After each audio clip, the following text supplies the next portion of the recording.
fake opening day is this coming weekend in Major League Baseball, and you're going to need to make some final decisions on who you're going to go after.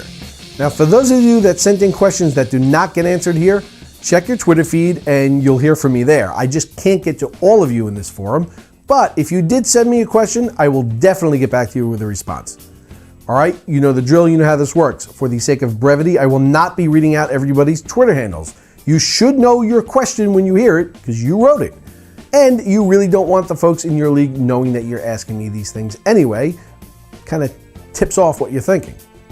All right, first question. Jonathan Papelbon has allowed 7 runs in 4 innings this spring, Mike. Are you concerned? Well, the runs really don't concern me. I think only 2 were earned. But the fact that he drilled Sterling Marte and just missed Andrew McCutchen while he was supposed to be working on getting people out, it's a bit troublesome. Sometimes wildness at this time of the year is a result of not being healthy. So in that regard, I am a bit concerned. Mike, I noticed you don't like CC Sabathia. He held the Marlins hitless for 5 innings on Sunday. Does that change your opinion? No. Nope. Mike, Alan Craig's ADP is about 60. Is that too high, too low, or just about right? Well, first of all, there's no real right or wrong answers to this stuff. It's largely a matter of preference. It's kind of why they play the games. I think he's the 10th ranked first baseman in NFBC rankings, and I think he was like somewhere around 57 overall. And that sounds a bit high to me. I know he hits for a good average, and he's a good RBI guy, but it's too hard to consistently drive in 95 runs with the amount of home runs he hits. Now, if you tell me he's definitely going to hit more than 20 home runs, I'd probably say I like him there. But my confidence level in that happening isn't really high. Now, I do like the fact that he'll qualify at both first base and outfield, but an ADP of like 57, it's a bit too high for me. Mike, I saw a report where Mike Trout said that he's going to be more aggressive early in the count this season in an effort to cut down on his strikeouts. Do you think it'll help?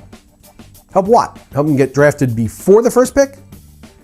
Mike, would you draft Alex Guerrero even if he doesn't open the season as the Dodgers' everyday second baseman? Well, first of all, there's a lot of factors that go into answering that question. Most of it has to do with how your league is structured. But if you're asking me if I want him on my reserve roster, even if he doesn't open the year as a starter, the answer is yes. Mike, where do you rank Ryan Braun on your draft board?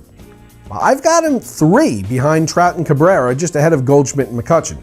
Now, some people think I'm nuts. I've heard a lot of that. I don't know what to tell them. Sue me. Either that or have your people call my people, and we'll see if we can all work out some kind of amicable agreement. Mike, is there a pitcher out there that you like more than the masses?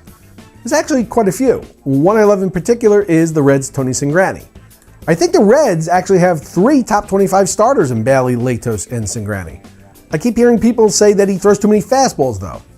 Why do I care what he throws? He gets people out and he strikes people out. The kid struck out 120 batters in less than 105 innings in his rookie season. He had a sub-3 ERA and a whip of around 1. And he did it throwing too many fastballs, apparently. I don't care. I'll take it. Mike, why don't you like Jeff Samardzija? I love his strikeout totals, but you cannot win a competitive league with a pitcher who's going to throw more than 200 innings with an ERA of over 4 and a whip of over 1.3. You just can't. If you think you can, it's shallow thinking and blind to all the negatives because you're just enamored with the strikeout totals. Mike, I see Bryce Harper dropping out of the first round in some expert drafts. Is he a first-round pick as far as you're concerned? It's close. It's close. It depends on how many teams you have in your league, really.